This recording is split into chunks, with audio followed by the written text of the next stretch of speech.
Puji nama Tuhan. Saya ucapkan selamat pagi, selamat kita bertemu kembali di dalam rumah Tuhan. Untuk kita untuk melayani Tuhan, memuji, memuliakan nama Tuhan. Kita siapkan hati kita untuk kita boleh menyembah Tuhan. Saya undang kita semua bangkit berdiri, kita akan mulai kebaktian kita pada saat pagi hari ini. Haleluya.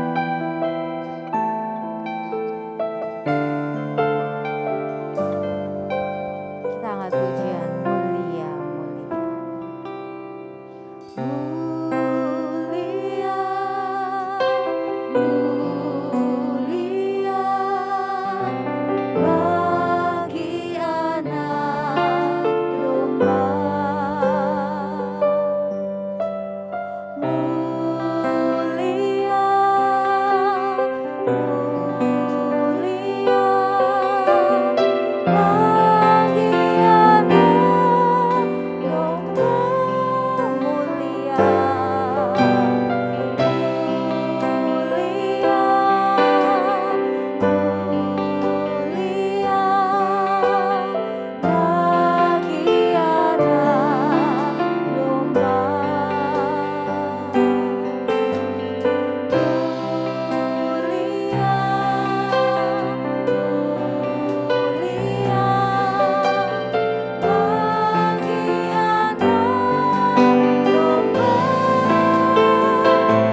bersyukur untuk setiap kesempatan yang masih Tuhan beri buat kita.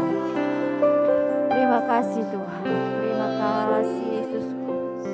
Terima kasih Tuhan, terima kasih Yesus. Haleluya.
membuka ibadah kita pada pagi hari ini. Haleluya. Kami menaikkan pujian, ucapan syukur, sembah dan hormat bagimu pagi hari ini. Berterima kasih buat anugerah Tuhan. Kami masih diberi kesempatan lagi untuk kami boleh ada sebagaimana yang kami ada.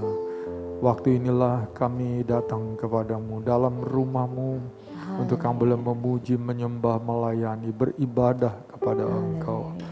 Engkau adalah Allah yang layak untuk senantiasa kami agungkan dalam hidup kami.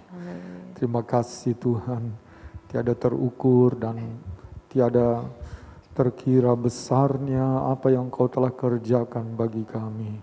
Setiap waktu perlindungan-Mu menjadi bagian kami.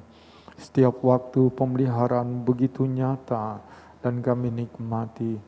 Itulah sebabnya hati kami boleh memuji-muji akan Engkau. Terima kasih Tuhan. Biarlah dalam ibadah pagi hari ini Engkau sendiri yang turun di tengah-tengah kami. Lawati jamaah. Dan kami butuhkan kekuatan baru. Kami butuh dibaharui, dipulihkan kembali. Dan diteguhkan untuk kami terus dapat melanjutkan hidup kami. Senantiasa boleh memuliakan nama-Mu. Kami percaya dalam ibadah ini Engkau telah menyediakan berkat yang besar bagi kami. Engkau tahu kebutuhan kami. Dan Engkau adalah sumber jawaban bagi kami. Mari Tuhan kuduskan kami lebih dulu, jadikan kami layak di hadapan-Mu.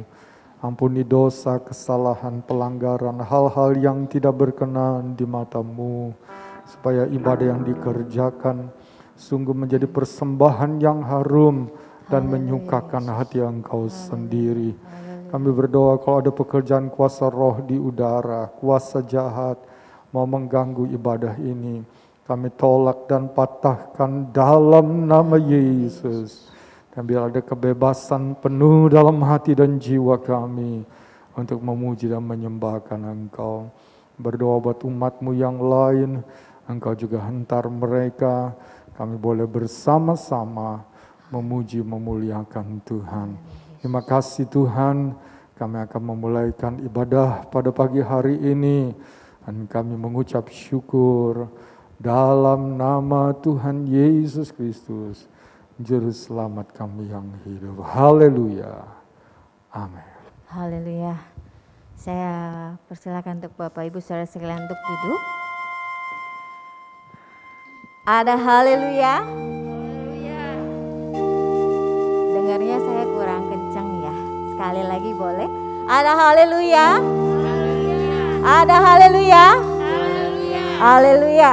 Tentunya kita semua rindu karena selama PPKM kita kebaktiannya online baru mulai minggu lalu ya.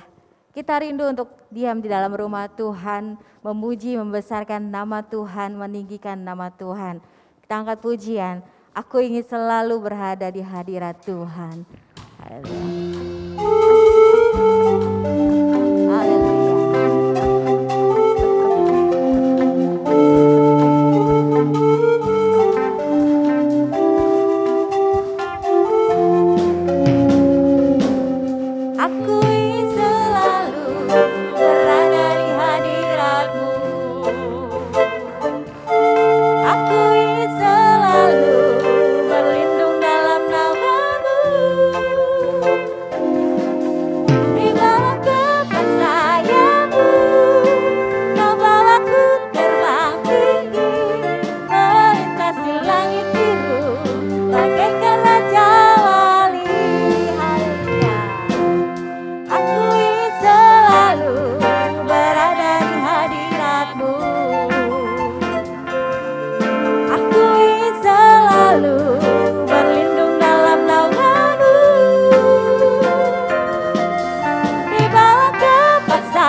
kita percaya kita anak-anak Tuhan, dalam situasi apapun kita akan tetap terbang bagaikan Raja Wali. Tuhan yang akan tetap terus pelihara kita. Kita anak-anak Tuhan ada di atas dan terus terbang bersama dengan Allah. Haleluya. Kita angkat pujian. Ku kan terbang.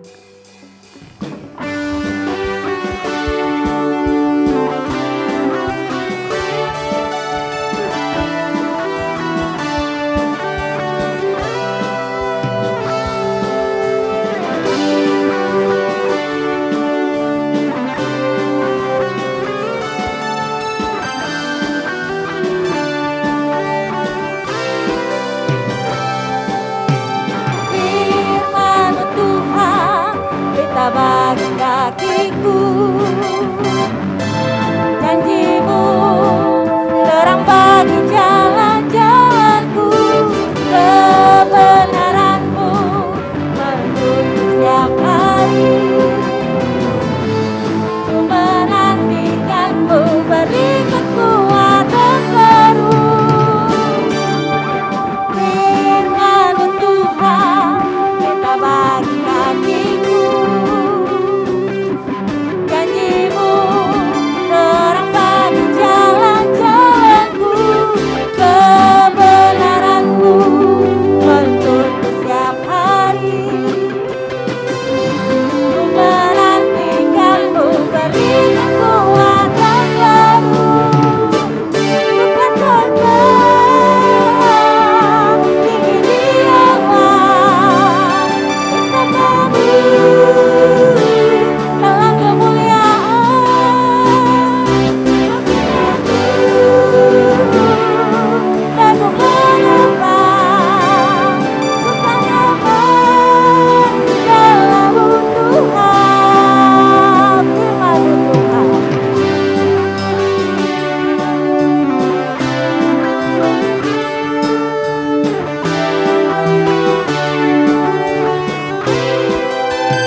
Kita aman ada dalam perlindungan Tuhan.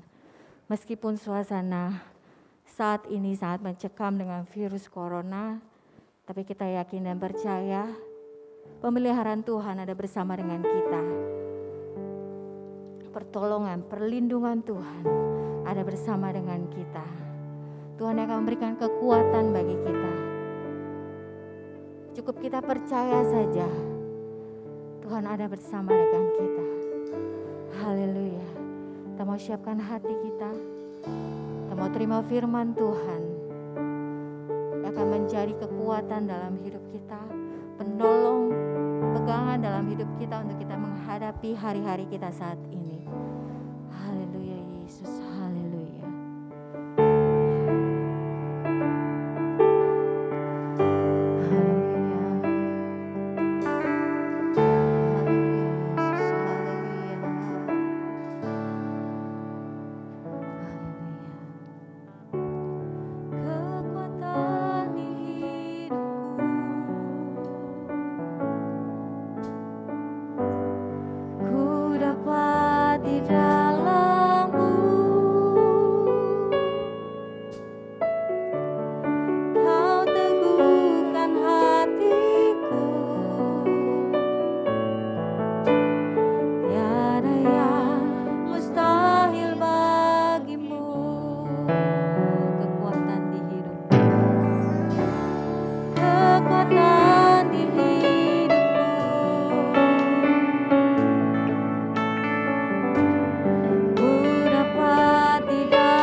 hanya cukup percaya pada Tuhan. Karena kita tahu janji Tuhan, firman Tuhan, tanpa harus kita lihat, Tuhan selalu menggenapinya dalam hidup kita. Tuhan hanya mau kita percaya, kita berserah kepada Tuhan. Percaya kalau Dia adalah juru selamat kita. Percaya kalau ada Dia penolong kita yang hidup. Haleluya Yesus. Percaya Tuhan yang beri kekuatan bagi kita. Cukup percaya. Sebab Dia ada Allah yang mulia, Allah yang ajaib, Allah yang dahsyat dalam hidup kita. Haleluya Yesus, terima kasih Tuhan. Haleluya. Haleluya. Terima kasih Yesus. Terima kasih Yesus. Terima kasih Tuhan. Haleluya. Haleluya Yesus. Haleluya Yesus. Haleluya. Sebab aku percaya bukan karena melihat, namun karena firman-Mu yang selalu digenapi di hidupku. Ku percaya bukan karena melihat, namun karena firman-Mu tiada pernah berubah. Sebab aku percaya bukan karena melihat, namun karena firman-Mu yang selalu digenapi di hidupku.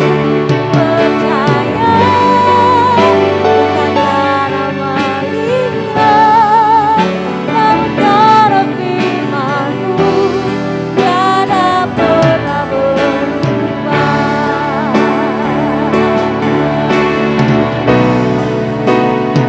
Aku percaya bukan karena melihat, namun karena firman-Mu yang selalu digenapi di hidupku.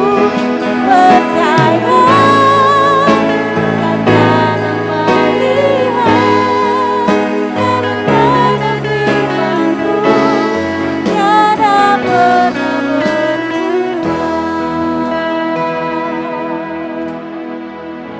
Haleluya Yesus. Terima kasih Tuhan. Terima kasih Yesus. Haleluya. Haleluya. Haleluya. Haleluya Yesus. Haleluya. Haleluya.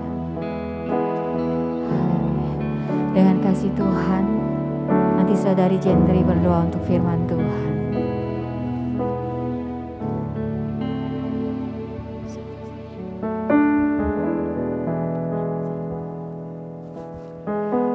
Haleluya Yesus.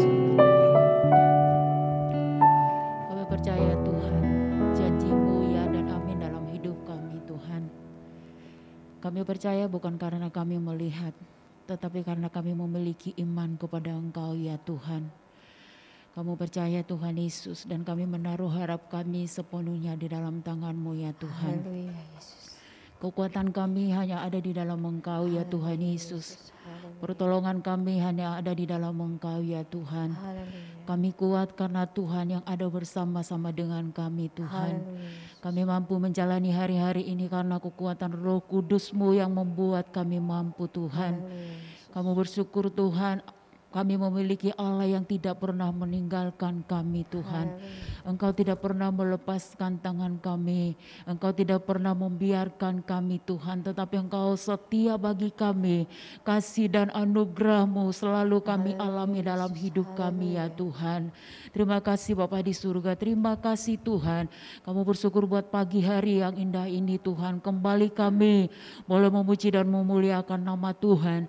Sebagai ucapan syukur kami buat kebaikan Tuhan sampai pada detik ini Tuhan. Kami boleh ada semuanya karena anugerah-Mu dalam hidup kami Tuhan. Biarlah pujian kami boleh menyenangkan hati Engkau Tuhan. Menjadi dupa yang harum di hadapan Tuhan. Sebagai ucapan syukur kami buat segala kebaikan-Mu, karena kami menyadari Tuhan kami tidak mampu membalas kebaikan Tuhan selain kami mempersembahkan tubuh kami sebagai persembahan yang hidup dan berkenan di hadapan Engkau ya Tuhan. Terima kasih Bapa di surga, dan pada saat siang hari ini Tuhan, kami haus akan kebenaran firman Tuhan. Kamu berdoa Tuhan Yesus, biar Engkau pakai dan urapi hamba-Mu yang akan melayani kebenaran firman-Mu Tuhan. Engkau yang mengenal isi hati kami Tuhan, dan Engkau yang tahu setiap kebutuhan kami umat-umat-Mu. Dan kami percaya Tuhan, lewat kebenaran firman Tuhan yang akan disampaikan oleh hamba-Mu Tuhan, kami yang datang dengan kelemahan kami dikuatkan, yang kami yang datang dengan sakit penyakit disembuhkan, kami yang datang membawa masalah kami di rumah Tuhan, saat kami mendengarkan firman-Mu, ada kekuatan baru dalam hidup kami, ada kemenangan bagi hidup kami Tuhan, karena kami kuat, karena firman-Mu yang memberikan kekuatan bagi kami ya Tuhan. Berfirmanlah Tuhan melalui kehidupan hamba-Mu, urapi hamba-Mu, singkapkan rahasia-rahasia kebenaran firman Tuhan bagi hamba-Mu pada saat pagi siang hari ini Tuhan. Terima kasih Bapa di surga, kami mempersiapkan hati kami untuk mendengarkan firman-Mu. Kami sambut firman-Mu Tuhan dengan penuh ucapan syukur. Dalam nama Yesus kami berdoa. Haleluya. Amin. Haleluya. Silakan duduk untuk Bapak Ibu Saudara sekalian. Pelayanan selanjutnya saya serahkan kepada Bapak Gembala.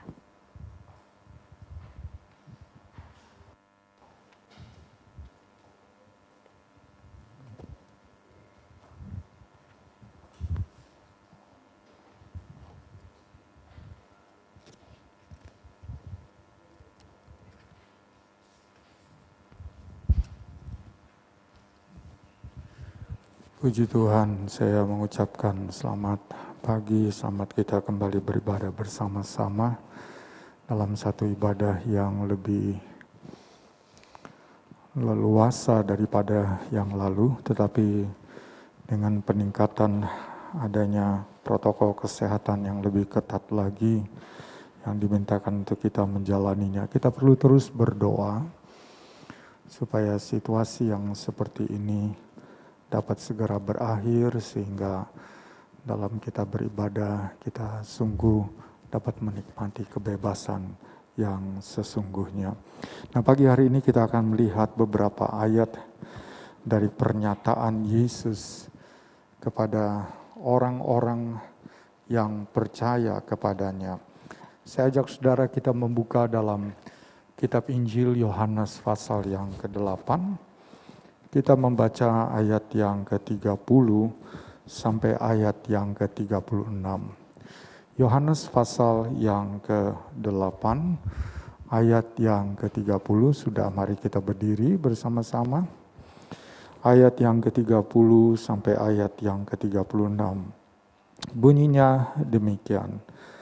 Setelah Yesus mengatakan semuanya itu, banyak orang percaya kepadanya. Maka katanya kepada orang-orang Yahudi yang percaya kepadanya, "Jikalau kamu tetap dalam firman-Ku, kamu benar-benar adalah murid-Ku, dan kamu akan mengetahui kebenaran, dan kebenaran itu akan memerdekakan kamu." Jawab mereka, "Kami adalah keturunan Abraham, dan tidak pernah menjadi hamba siapapun. Bagaimana engkau dapat berkata kamu akan merdeka?" Kata Yesus kepada mereka, "Aku berkata kepadamu, sesungguhnya setiap orang yang berbuat dosa adalah hamba dosa. Dan hamba tidak tetap tinggal dalam rumah, tetapi anak tetap tinggal dalam rumah. Jadi apabila anak itu memerdekakan kamu, kamu pun benar-benar merdeka. Amin. Puji Tuhan, silakan duduk.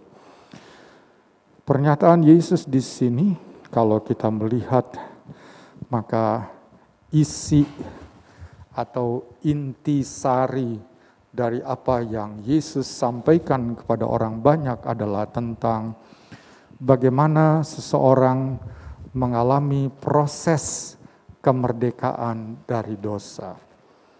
Dan Yesus menjelaskan itu tentang proses seseorang bisa dimerdekakan atau dibebaskan dari belenggu dosa. Nah, saudara, terlepas dari dosa, ada merupakan satu hal yang sangat penting bagi kita semuanya. Pertama, kita harus tahu lebih dulu siapa yang disebut sebagai orang berdosa itu. Coba kita buka di dalam Roma pasal yang ketiga, ayat yang ke-23. Roma 3 ayat yang ke-23. Karena semua orang telah berbuat dosa dan telah kehilangan kemuliaan Allah. Firman Tuhan memberitahukan, menginformasikan bahwa yang disebut sebagai orang berdosa itu adalah seluruh manusia tanpa terkecuali.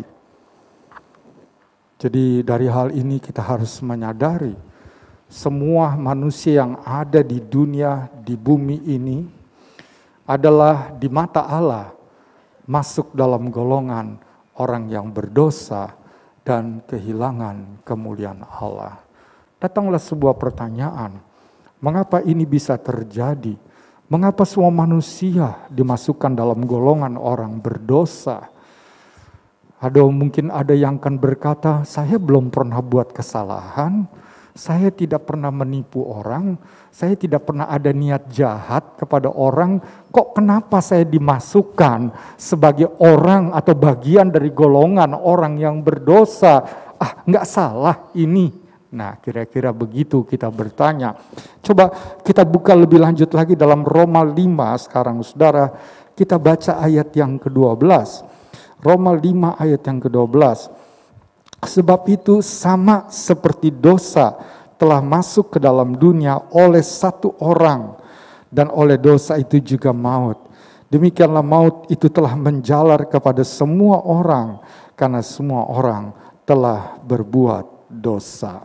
Nah, ini ada ayat ini di bawah perikop tentang Adam dan Kristus di ayat 12 atas itu, di bawah judul Adam dan Kristus. Nah, firman Tuhan katakan di sini, oleh satu orang dosa datang kepada semua manusia.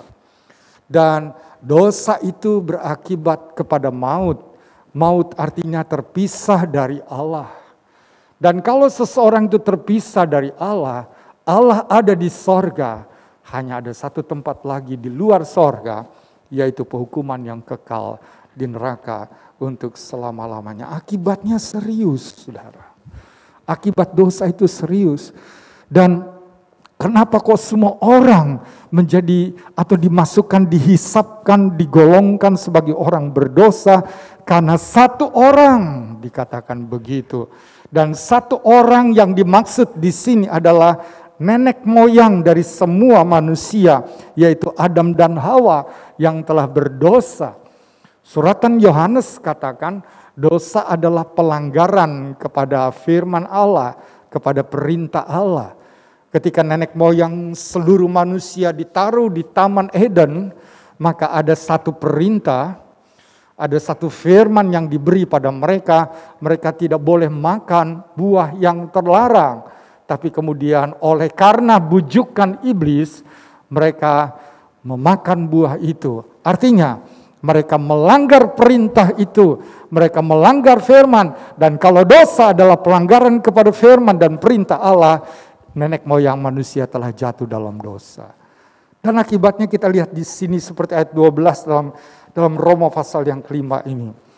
Itu dosa dan akibatnya menjalar, menular. atau diwariskan kepada seluruh manusia tanpa terkecuali. Sebab seluruh manusia berasal dari nenek moyang yang sama, Adam dan Hawa. Dan kita melihat akibat dosa itu serius. Seriusnya bagaimana? Karena maut tadi, saudara. Ada penghukuman kelak, kita terpisah dari Allah untuk selama-lamanya. Sekarang kita melihat tentang pekerjaan dosa. Apa sih bentuk dari pekerjaan dosa? Kan katanya kita ada di bawah dosa. Nah, bentuk pekerjaan dosa itu kalau ada di dalam kita bentuknya seperti bagaimana? Saya ajak saudara kita buka Roma 7. Kita terus baca ayat-ayat ini supaya kita lebih memahami kebenaran firman Allah.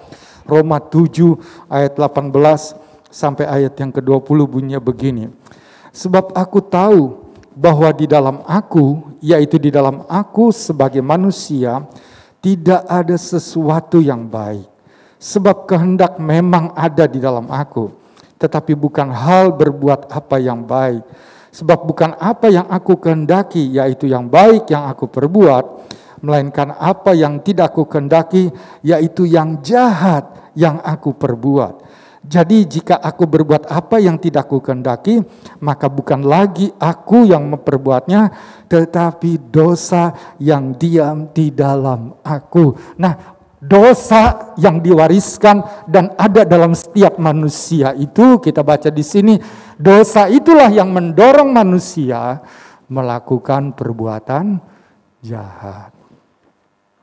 Kalau kita memfitnah orang, saudara, kalau kita mencederai orang, kalau kita menjadi serakah, kalau kita menipu orang, kalau kita berbuat sesuatu, berniat untuk menghancurkan orang, saudara, itu karena dosa yang telah menggerakkan, yang telah memanipulasi hidup kita, sehingga kita terdorong untuk melakukan itu.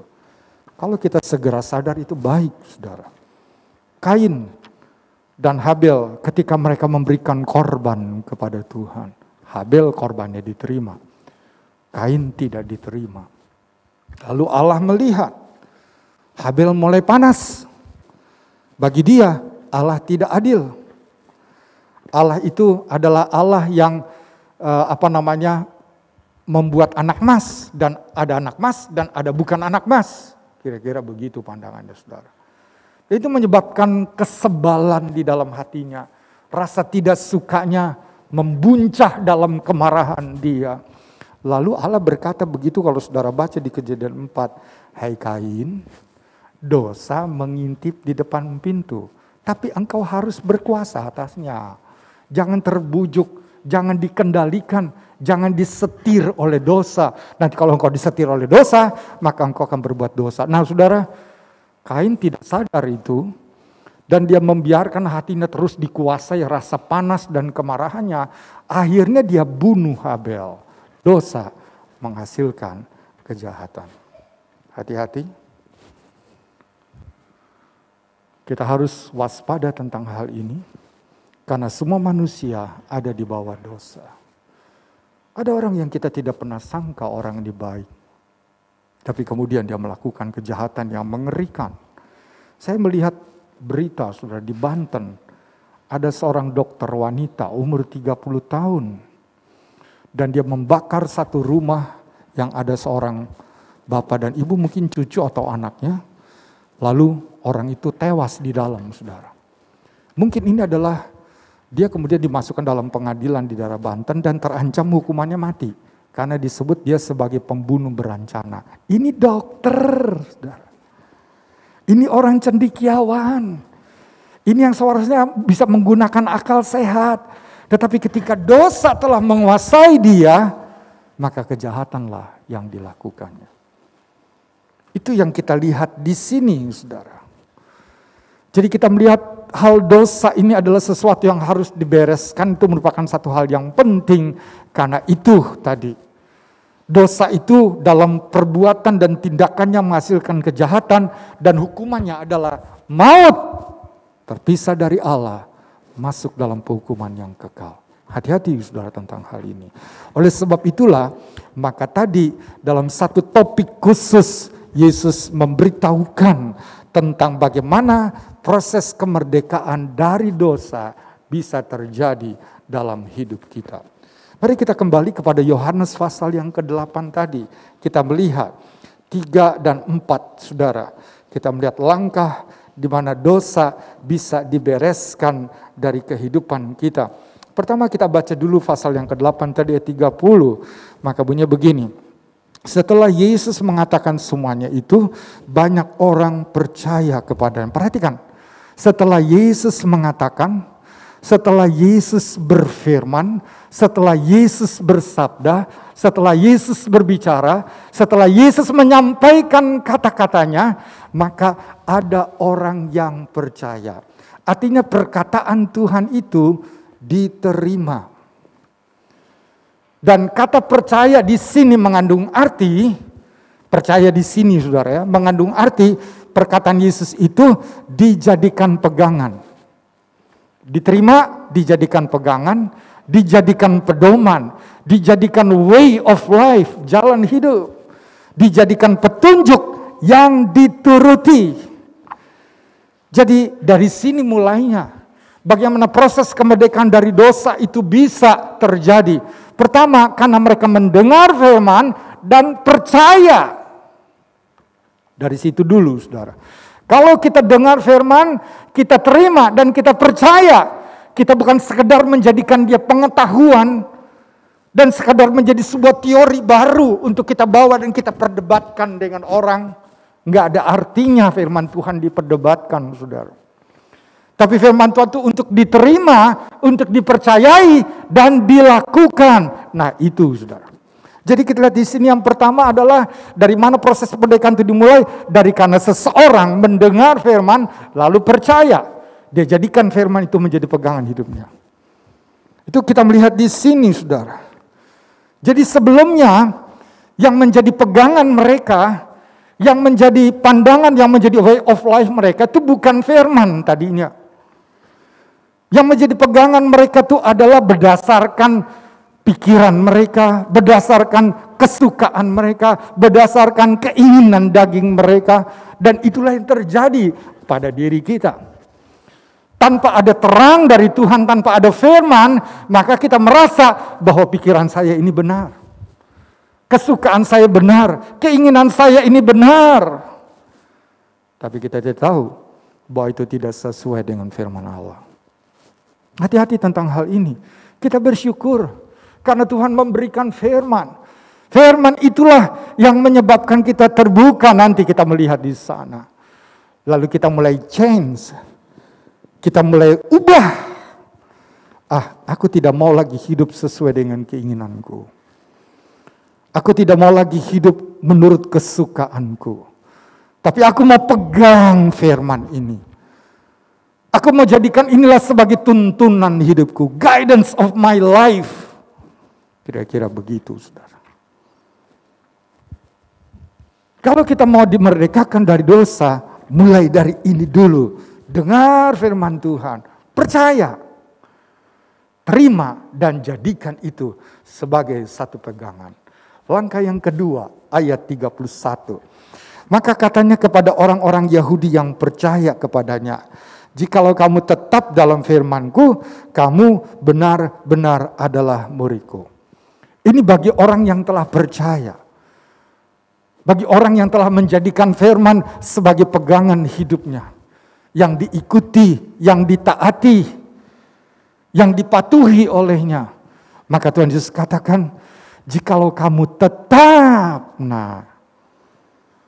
melakukan firman Tuhan yang dipercaya itu bukan hanya untuk 1 bulan, untuk 1 minggu, bukan untuk setengah tahun, bukan untuk 1 tahun, tetapi tetap konsisten hidup sesuai dengan firman itu.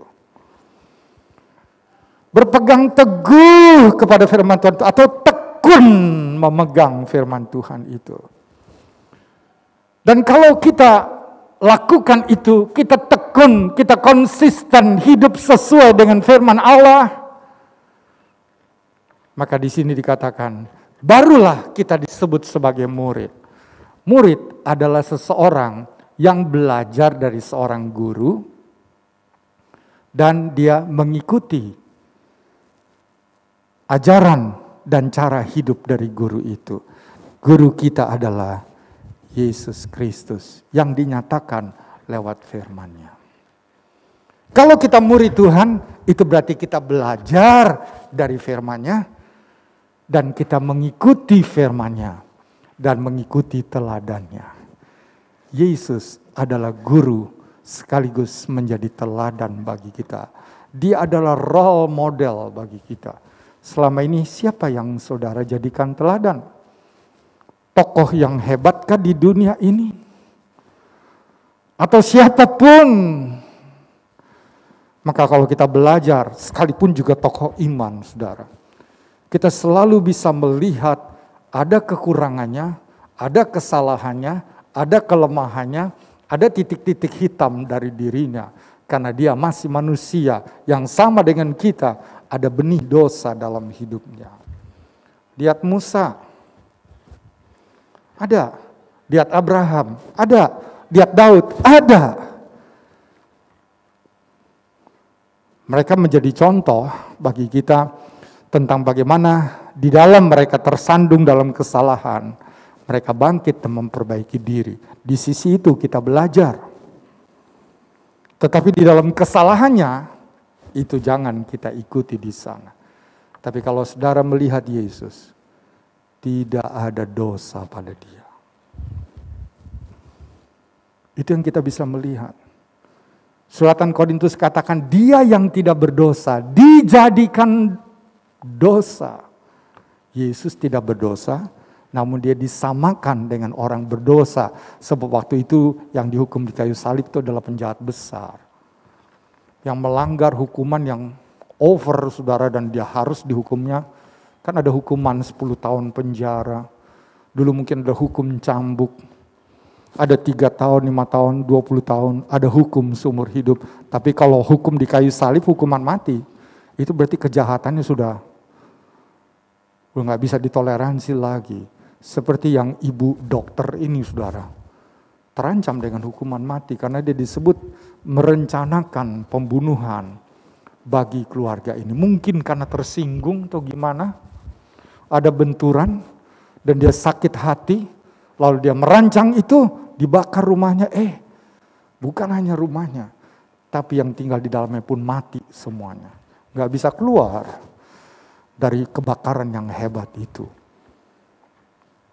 Sudah lihat itu hukumannya mati karena terlalu besar kesalahannya.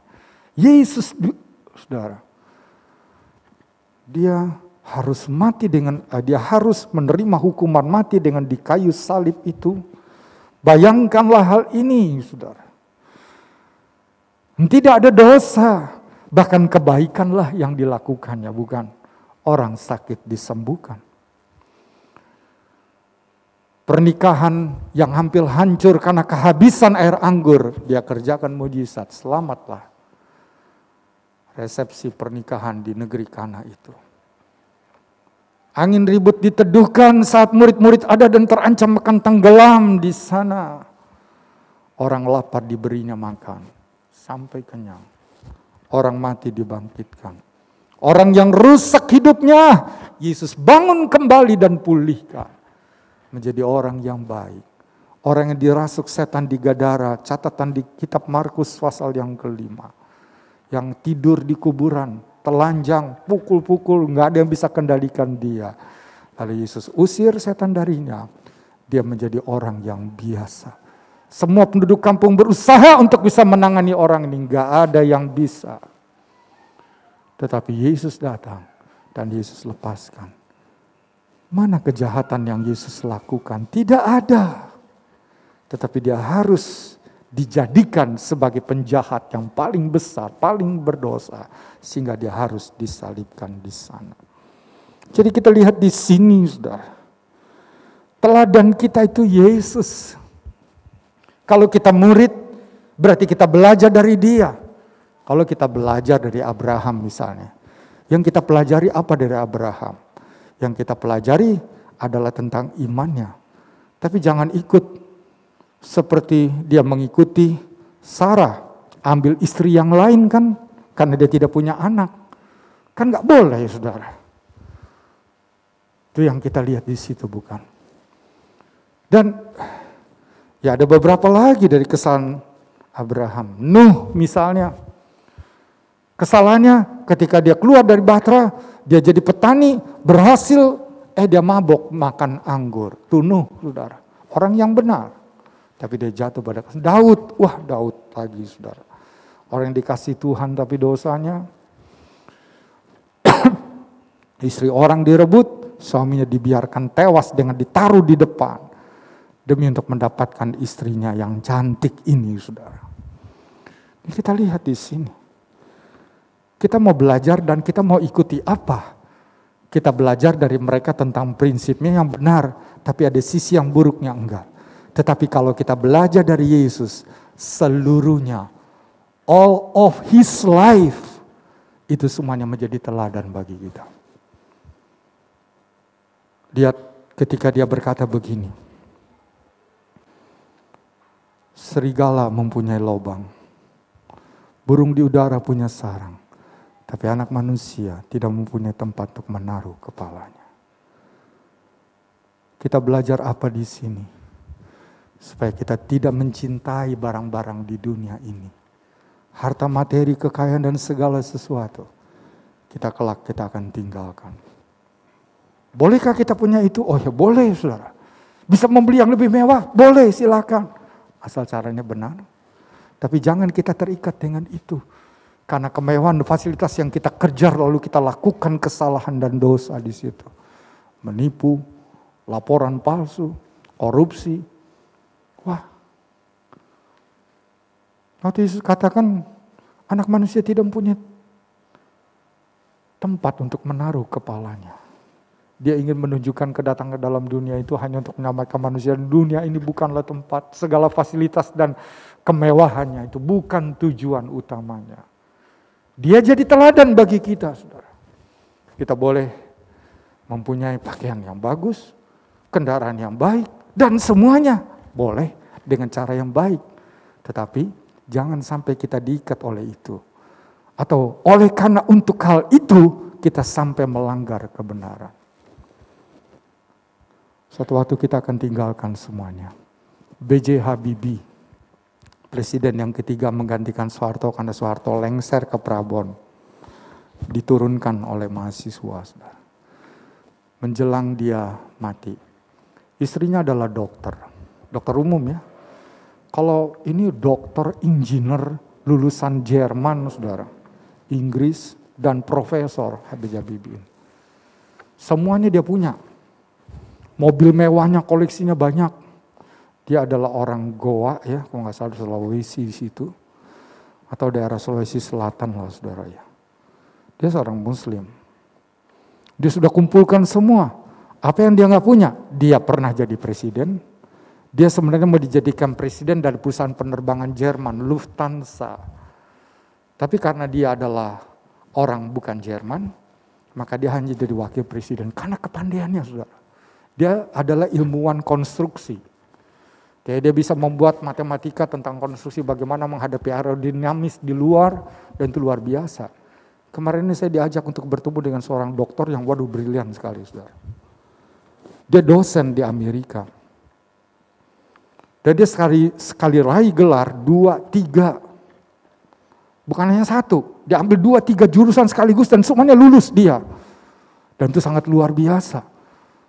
Dia cerita ketika dia pergi ke Maui, Hawaii untuk mengikuti Haga Institute. Saya pernah ikutin Haga Institute, ada Leadership Institute. Jadi institut tentang kepemimpinan, tapi Kristiani. Dan kalau di Hawaii itu pusatnya, saudara.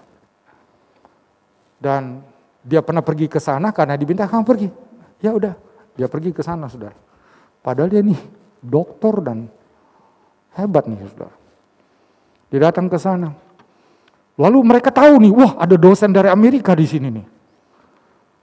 Dia dikasih sebuah buku. Ini. Dia bilang saya jet lag, saya tidur aja. Hari pertama, kedua, ketiga. Lalu dia baca, sekali dia baca selesai sekian. Ditanya, gampang sekali dia menjawab. Wah, orang gak bisa menghadapi dia karena pandainya dia. Nah, B.J. Habibie pandai begitu, saudara. Dan oleh kepandaian dia sudah berhasil. Saya kaget karena dengan yang saya ketemu dengan orang pandai ini, dia yang minta ketemu, saudara. Dia minta. Itu di hotel yang mewah, J.W. Marriott. Dia tanya, Pak Pendeta tahu nggak berapa bayar saya di sini? Waduh, J.W. Marriott ya. 2 juta lebih lah, dia pakai 2 kamar begitu. Enggak, dia pakai visa Amerika bayarnya. Cuma $50, itu berarti cuma 750.000 sudah dia bayar. Katakan $1 15.000, $10. Kan kalau dia bayar dengan dolar, nah saudara, dia bayar $50 dan gesek aja Citi atau apa, visa cardnya, dia itu sudah. Jadi murah sekali Pak Pendeta kan? Ah, iya. Makanan dibawa. Dia kalau dia mau makan, dia malas makan ke ruang makan, maka dia panggil chefnya, dia panggil. Tolong saya mau makan dibikinin. Datang tuh sudah bikinin, taruh di kamarnya dia. Wah. Ini satu saudara. Belum lagi B.J. Habibie tentunya. Lebih hebat lagi dari dia. Bayangkan dia diminta di mana-mana saudara. Dan dia sudah mencapai puncak-puncak karir. Pendidikan sudah mentok paling tinggi dia B.J. Habibie. Kedudukan di masyarakat nasional dia pernah jadi presiden. Dan semua orang menghormati. Di samping dia mempunyai puncak tinggi itu, dia moralnya begini saudara. Gak pernah kedengeran bahwa dia bagaimana, enggak, begini hebat dia. Tapi saudara tahu, ketika dia mau mati, maka dia menulis kata-kata ini. Kembali ke titik nol. Pada akhirnya ilmu agama lah yang penting. Semua yang sudah dikumpulkannya, sekarang dia tahu dia harus tinggalkan. Karena dia tidak percaya kepada Yesus, maka dia bilang ilmu agama lah yang penting. Tuhan sudah ingatkan lebih dulu. Kita boleh mengumpulkan segala sesuatu di dunia. Tapi ingat, jangan kita terikat oleh itu. Jangan kita diperbudak oleh itu. Dan oleh karena itu kita melupakan bahwa keselamatan harus kita jaga dan kita kerjakan dengan sepenuhnya. Yesus, kita belajar dari dia, saudara. Kalau kita terus tadi tetap dalam firman, kita belajar untuk percaya, pegang. Bukan hanya untuk 1 bulan, 3 bulan, setengah tahun, 1 tahun. Tapi untuk terus kita lakukan firman itu. Dan kita jadikan dia sebagai role model kita. Barulah kita menjadi muridnya. Yang ketiga kita lihat proses kemerdekaan. Kita membaca ayat yang ke-32 bunyi begini. Dan kamu akan mengetahui kebenaran. Dan kebenaran itu akan memerdekakan kamu. Nah, kalau kita tadi ya percaya, lalu kita konsisten tetap, kita kemudian dipandang atau diangkat atau kita bisa disebut layak di mata Tuhan sebagai muridnya.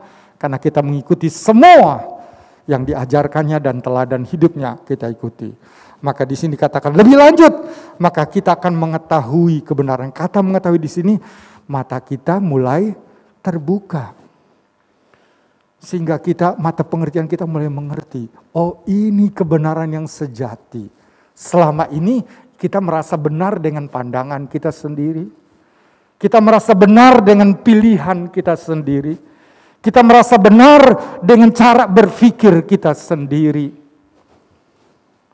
Selalu manusia akan menganggap dirinya paling benar dan yang lain tidak. Tapi kalau kita belajar tekun di dalam firman Allah, kita ikuti teladan kita ini, maka kita akan dibukakan mata kita. Oh, ini kebenaran yang sesungguhnya. Selama ini yang aku pandang benar, ternyata itu tidak benar. Ini yang Tuhan mau sebenarnya, kebenaran sejati yang dari Tuhan itu. Dan kita bukan hanya tahu kebenaran, tapi kebenaran itu mulai membebaskan kita. Kita mulai merasa, wah, hidupku yang lama adalah hidup di mana aku diperbudak dengan keinginan dosa. Itulah sebabnya aku tidak tahu melakukan apa yang baik dan benar, yang murni. Aku gak pernah bisa lakukan. Tapi sekarang, syukurlah. Karena mataku dibukakan. Lalu kita baca ayat 36. Ayat 36 katakan begini, jadi apabila anak itu memerdekakan kamu, kamu pun benar-benar merdeka. Nah, ketika kita terima firman-Nya dengan percaya, kita mulai mengikuti firman-Nya dan menjadikan Yesus sebagai teladan bagi kita. Kita mulai terbuka kepada kebenaran, maka kita membaca anak itu, Yesus dengan kuasa-Nya akan memerdekakan kita dari segala dosa. Kita nggak pernah bisa membebaskan diri kita benar-benar dari dosa sampai Yesus sendiri membebaskan kita dari dosa itu. Dimulai dari kita mendengar firman, terima firman, percaya, lalu kemudian kita tekun untuk melakukannya, konsisten, kita menjadi murid dan kita mulai tahu kebenaran. Saat kita tahu kebenaran, maka dengan kuasa-Nya Yesus akan bekerja membebaskan kita. Oh, ini dosa.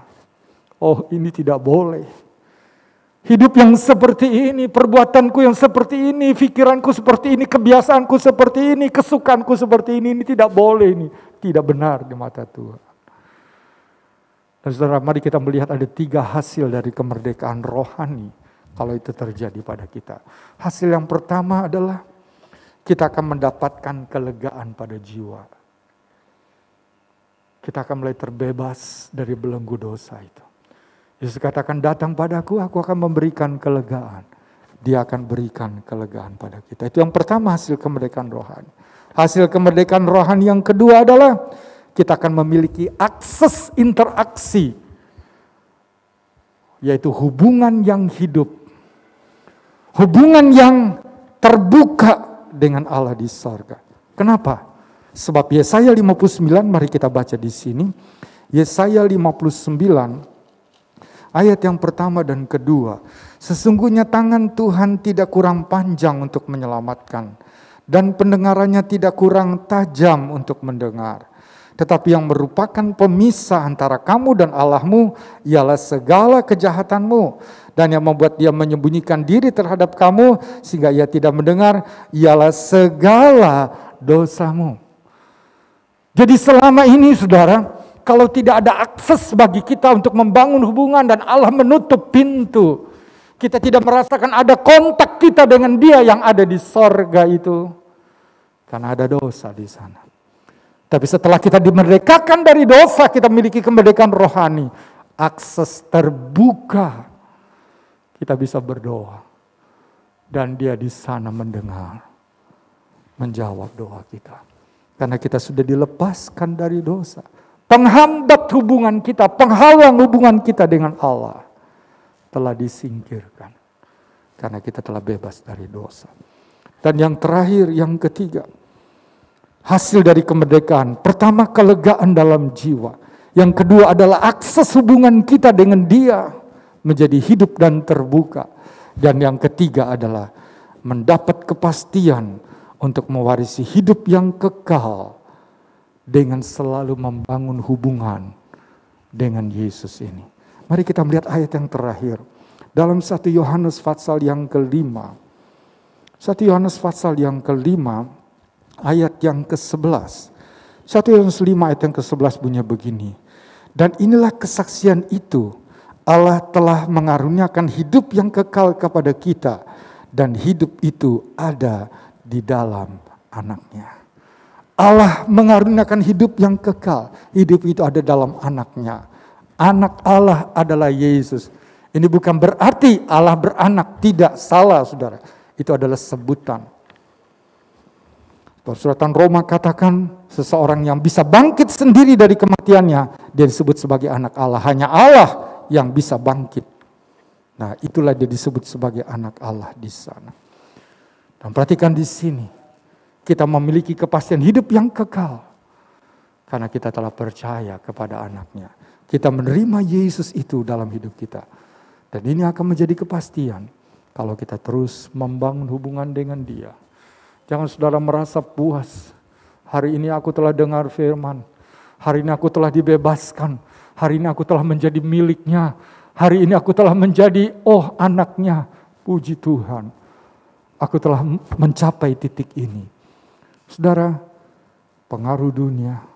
Dan kalau kita terus membangun hubungan dengan Kristus Yesus itu, dunia akan kembali menguasai kita. Dosa akan kembali mengendalikan kita. Itulah sebabnya kita harus terus membangun hubungan kita dengan Tuhan. Jangan tinggalkan ibadah saudara. Jangan tinggalkan waktu doa saudara. Seharusnya orang yang sadar betapa pentingnya membangun hubungan dengan Tuhan. Ketika dia diajak doa, ketika dia diajak puasa, dia akan berkata, yes, saya mau itu. Karena itu membawa saya lebih dekat dengan dia. Amin. Bukan nolak, enggak, saudara. Banyak anak Tuhan yang sudah lama pun sulit. Tapi kalau orang yang betul-betul sadar, kita baca di sini, dia akan selalu membangun hubungan lebih dekat dengan Tuhan itu jauh lebih baik. Saudara tahu, yang membuat kita jauh, yang membuat kita malas, yang membuat kita tidak mau untuk setia dan tekun membangun hubungan dengan Dia. Apa itu saudara? Sifat daging kita yang masih ada dalam kuasa dosa ini. Tapi ketika kita berhasil untuk bisa menyangkal diri kita, kita berhasil untuk bisa menyalibkan daging kita, kita akan lebih dekat dengan Dia. Saudara akan merasakan manfaat yang besar dari membangun hubungan dengan Dia. Kita akan melihat ada banyak mujizat. Ada banyak berkat berlimpah Tuhan berikan bagi kita. Sebab itu kalau kita sudah diselamatkan, bangun hubungan kita lebih dekat. Ketika sudah diajak untuk lebih dekat, dapat kita membangun persekutuan doa dengan Dia dan sebagainya. Jangan kita malas. Bahkan berusahalah sendiri. Ambil Alkitabmu, baca tiap pagi. Renungkan firman dan berdoalah Tuhan. Aku butuh firman Engkau singkapkan di hatiku. Buat aku mengerti perkataan-perkataanmu. Buat aku bertambah maju dalam aku mengikut Engkau.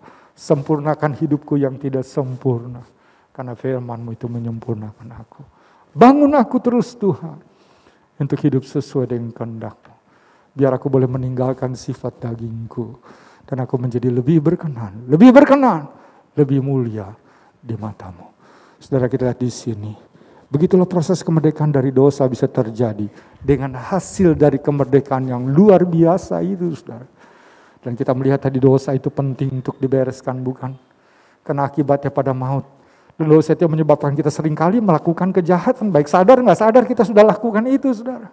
Karena orang yang dikuasai dosa nggak akan mampu berbuat apa yang baik. Nggak mampu melakukan apa yang benar. Selalu dikendalikan oleh keinginan dosa itu. Sekarang kita telah mendengar dan mendapatkan ini. Kuncinya ada pada Yesus tadi yang kita lihat. Namun dimulai dengan kita mendengar firman-Nya. Bagaimana Tuhan mau bekerja pada kita. Kalau kita belum tahu apa yang menjadi keinginannya. Yaitu firman-Nya yang disingkapkan bagi kita. Kalau kita sudah dengar firman, tinggal kita sekarang menerima dengan percaya. Jadikan pegangan, jadikan tuntunan. Kita bersyukur buat Yesus yang baik itu. Saya mengundang pemusik untuk maju ke depan. Kita naikkan satu pujian, Yesus kau sungguh baik. Kita bersyukur karena Dia mau datang ke dalam dunia. Dia mau relakan dirinya dikorbankan. Supaya kita yang sebenarnya mewarisi kebinasaan diselamatkan. Oleh pekerjaannya. Oleh apa yang dilakukannya di kayu salib. Bagi saudara dan saya. Ingat kita adalah murid. Jadikan Dia sebagai role model kita. Bukan yang lain, saudara. Jangan kita melihat orang, nanti kita akan menjadi lemah. Karena manusia belum sempurna. Semua harus belajar dari satu pribadi yang sama dari Yesus ini. Kita naikkan pujian. Yesus kau sungguh baik. Yesus namamu indah. Kita muliakan Dia, kita bersyukur. Kita boleh mengenal, kita boleh percaya kepadanya. Kita dibebaskan dari dosa. Bukan karena perbuatan kita. Namun kebebasan juga menuntut kerjasama dari kita dengan kita memberi respon tadi. Menerima firman-Nya. Dengan percaya. Jadikan pegangan, tuntunan bagi kita. Yesus, kau sungguh baik. Yesus namamu. Yesus, kau sungguh baik. Yesus, namamu indah. Yesus,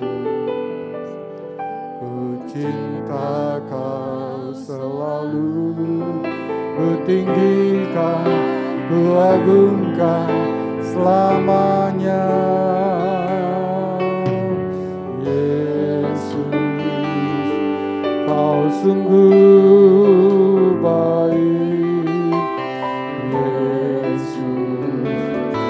nama-Mu indah. Yesus, ku cinta Kau selalu, ku tinggikan, ku agungkan selamanya. Ku mau memuji-Mu, ku selalu puji-Mu. Ku mau menyembah-Mu, ku selalu sembah-Mu. Kau yang layak terima semua pujian, kemuliaan hanya bagi Tuhan. Yesus, Kau sungguh baik. Yesus, Kau sungguh baik. Yesus, nama-Mu indah. Yesus, ku cinta Kau selalu, ku tinggikan, ku agungkan selamanya. Yesus, Kau sungguh baik. Yesus, nama-Mu indah.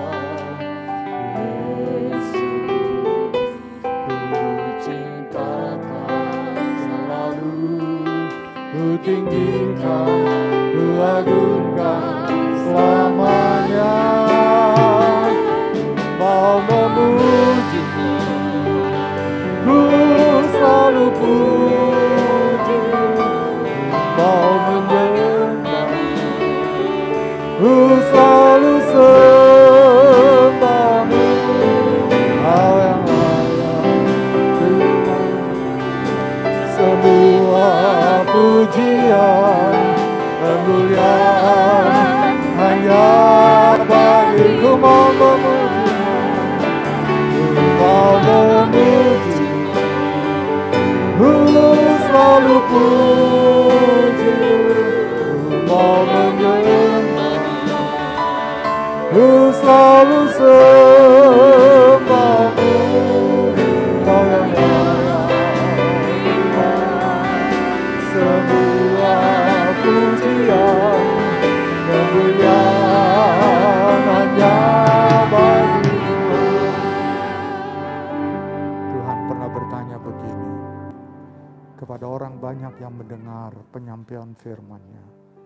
Dia bertanya begini, untuk apa seseorang memperoleh seluruh dunia kalau jiwanya binasa karena dosa? Kita bersyukur karena kita boleh mengenal dan percaya kepada Dia. Dan itulah sebabnya setiap kali kita mendengar firman-Nya, jangan keraskan hati kita. Buka hati kita. Tuhan mau bekerja dalam diri kita. Dia mau selamatkan kita dari kebinasaan yang kekal itu. Dia mau selamatkan kita dari pekerjaan dosa yang seringkali mengajak kita untuk melakukan kejahatan. Kita tidak bisa menjadi berkat karena segala kejahatan yang kita lakukan. Namun ketika kita membuka hati kita, mengizinkan Yesus lewat firman-Nya bekerja dalam hati kita, kita akan diubah menjadi satu ciptaan yang baru. Hidup kita akan menjadi berkat dan ada sorga bagi saudara dan saya. Kita berdiri bersama-sama, kita naikkan pujian ini, kita agungkan, kita muliakan Yesus Tuhan dan Juru Selamat yang oleh korbannya dan Dia memberi firman-Nya dimungkinkan bagi kita untuk kita dibebaskan dari dosa. Sebagai hasilnya kita boleh mempunyai sebuah kontak dengan sorga, kelegaan di jiwa kita dan warisan hidup yang kekal menjadi bagian kita. Yesus, kau sungguh baik. Yesus, kau sungguh baik. Yesus, namamu indah.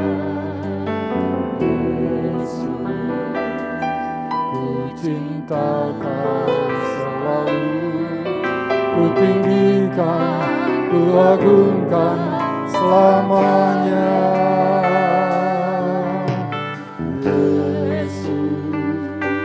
Kau sungguh baik. Terima kasih Tuhan. Terima kasih Yesus. Haleluya. Haleluya. Glory. Ku tinggikan, ku agungkan selamanya. Mau memuji, ku selalu puji-Mu.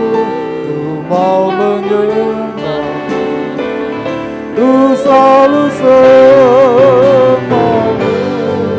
Kau yang layak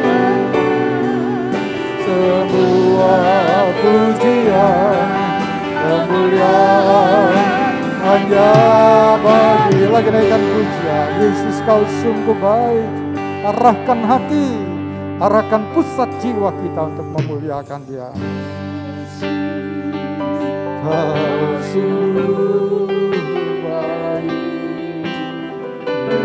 Yesus, namamu indah.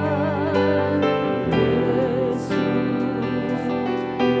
cinta kau selalu, ku tinggikan, ku agungkan selamanya. Yesus, kau sungguh baik. Yesus, namamu indah. Yesus, ku cinta kau selalu, ku tinggikan, ku agungkan selamanya. Ku mau memuji, ku selalu puji-Mu. Ku mau menyembah, ku selalu sembah-Mu. Kau yang layak terima semua pujian, kemuliaan hanya. Ku mau memuji, mau memuji, ku selalu puji, mau menyembah, ku selalu sembah-Mu. Kau yang layak terima semua pujian, kemuliaan hanya bagi Tuhan. Saudara dengar baik-baik.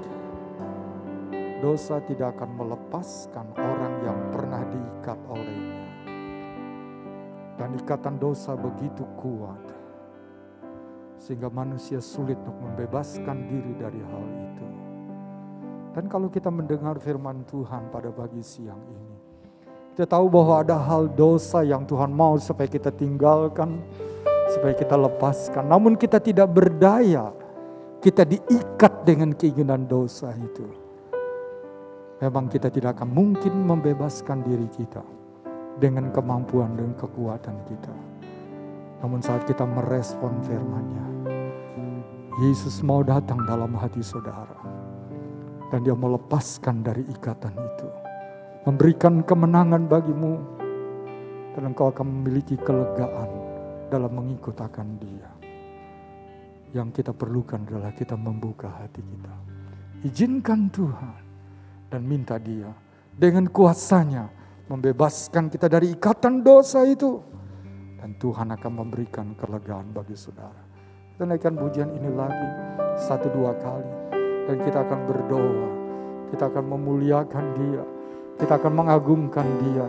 Saudara bisa datang dalam doa pribadimu, Tuhan, aku ada ikatan ini. Aku mau terbebas dari ini, Tuhan. Lepaskan aku. Yesus, tolong, dalam nama-Mu Engkau mampukan aku dapat hidup dalam kemerdekaan dari dosa. Hidup sesuai dengan kehendak-Mu. Yesus, Kau sungguh baik. Yesus, nama-Mu indah. Yesus, ku cinta Kau selalu. Ku tinggikan, ku agungkan selamanya.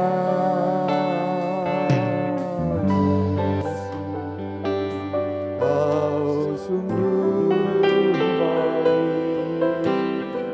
Yesus, nama-Mu indah. Yesus, ku cinta Kau selalu. Ku tinggikan, ku agungkan selamanya.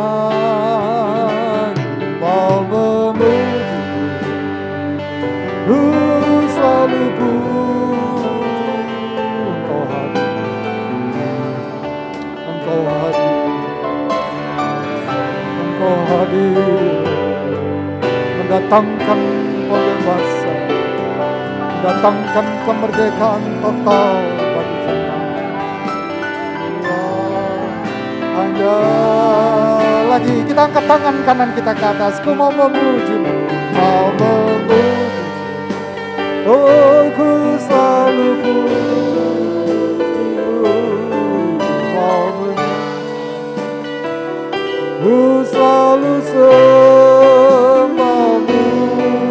Kau yang layak terima semua pujian, kemuliaan. Hanya sekali lagi ku mau memuji-Mu. Yang hormat Ibu Ruth Paat, Ibu Paat maju ke depan berdoa. Ku selalu puji, ku mau menyembah, ku selalu sembah-Mu, Kau yang layak terima. Ibu Paat maju ke depan berdoa. Pujian kemuliaan hanya bagi Kau yang layak terima,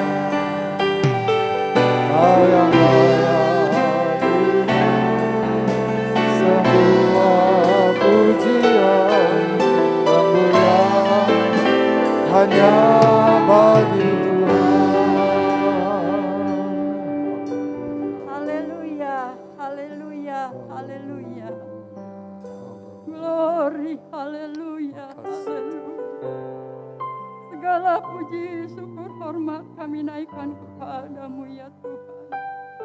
Pada siang hari ini Tuhan, kami bersyukur dan berterima kasih kepada-Mu Tuhan. Buat waktu dan kesempatan yang Tuhan berikan kepada kami ya Tuhan. Kami boleh datang untuk berbakti kepada-Mu. Kami boleh datang memuji dan besarkan nama-Mu. Terlebih kami datang untuk mendengarkan sebagian dari sabda-Mu ya Tuhan. Terima kasih buat firman-Mu pada siang hari ini Tuhan. Engkau Allah yang sangat baik Tuhan. Engkau nama-Mu indah ya Tuhan. Oleh sebab Tuhan kami datang untuk memuji dan memuji nama-Mu. Kami datang untuk menyembah-Mu dan menyembah-Mu ya Tuhan. Terlebih Tuhan Kau mengajar kepada kami Tuhan. Supaya kami boleh berbuat yang baik dan tidak boleh berbuat yang tidak baik. Oleh sebab Tuhan kami belajar dengan guru yang besar. Bahkan guru teladan yang luar biasa. Yaitu Tuhan Yesus Kristus. Yang memimpin kehidupan kami Bapa. Tuhan kami tidak bisa dengan kekuatan kami Tuhan. Kami mohon pertolongan-Mu ya Tuhan. Langkah setiap langkah kehidupan kami. Biarlah Roh Kudus-Mu memimpin kami Tuhan. Supaya tindak tanduk kami, perilaku kami Tuhan, oh perbuatan kami Tuhan, boleh Tuhan selalu berbuat baik dan tidak berbuat jahat ya Tuhan.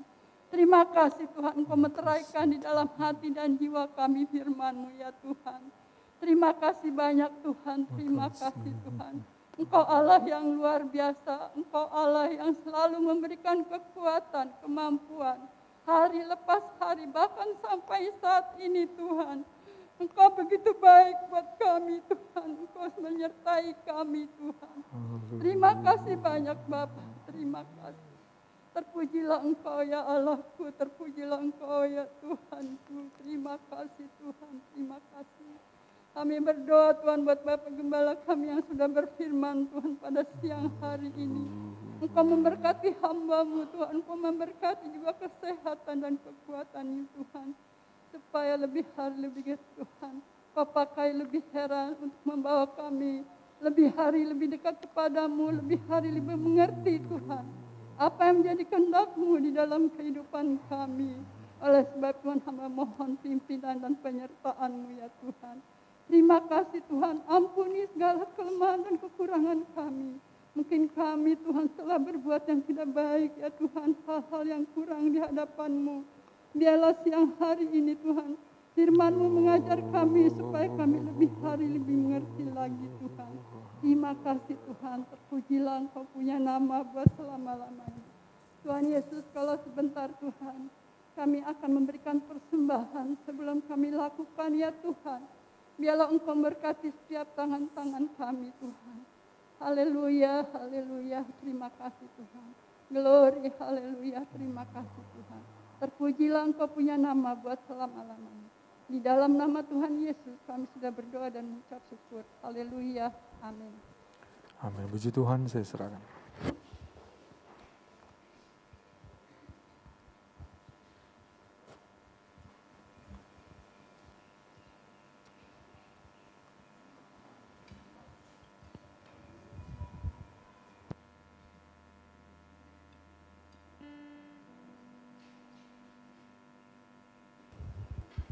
Puji Tuhan, terima kasih untuk firman Tuhan yang telah disampaikan. Kita akan menjalankan persembahan. Persembahan akan dijalankan 2 kali dan akan dilayani di tempat duduk Bapak, Ibu, Saudara sekalian. Kita akan pujian, kita pernah gagal.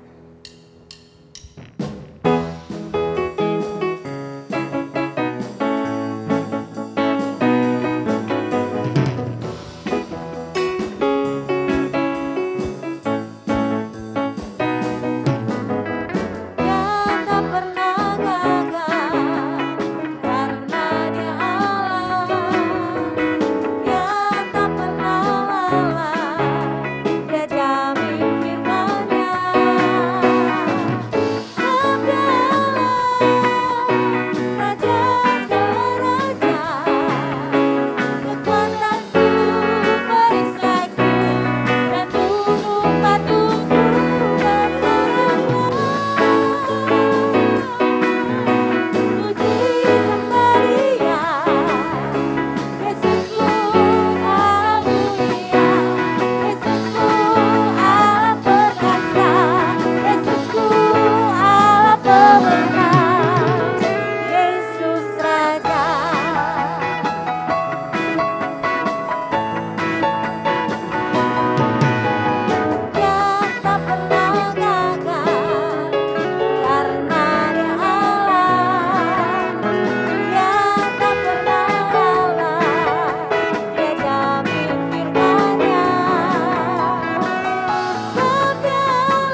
duduk. Terima kasih untuk persembahan Bapak Ibu Saudara sekalian. Kiranya Tuhan Yesus yang memberkati. Kita akan mendengarkan pengumuman sepanjang minggu.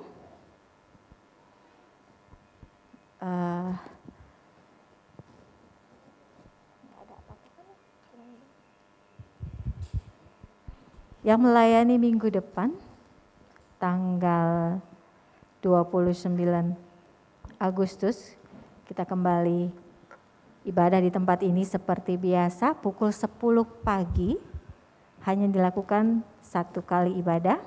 Yang melayani minggu depan, pemimpin pujian oleh Bapak Senas, singer Bapak Robi, Mia dan Jessica, musik oleh kelompok IHGD, sound system oleh Bapak Cinsin, asyar oleh keluarga Bapak Yusuf dan Saudari Fioni, kolektan Ibu Endang, Ibu Erlis, Saudari Rintis, dan Saudari Yunita.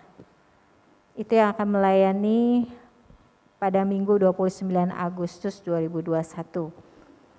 Dihimbau untuk Bapak Ibu Saudara sekalian untuk tetap melakukan protokol kesehatan dengan tetap memakai masker, menjaga jarak. Kalau bisa selain masker N95 diharapkan untuk double maskernya. Rajin mencuci tangan, dihimbau untuk tidak bersalaman satu dengan yang lain. Nanti setelah ibadah, Bapak Ibu Saudara sekalian boleh cuci tangan di depan dan langsung pulang. Tetap menjaga kesehatan, Tuhan Yesus yang sertai, Tuhan Yesus yang lindungi, kesehatan kekuatan dari Tuhan ada bersama dengan kita. Kita akan akhiri ibadah kita pada pagi hari ini, siang hari ini. Saya undang kita semua bangkit berdiri.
Terima kasih kepadamu buat ibadah yang kau telah pimpin dari awal sampai kepada akhirnya.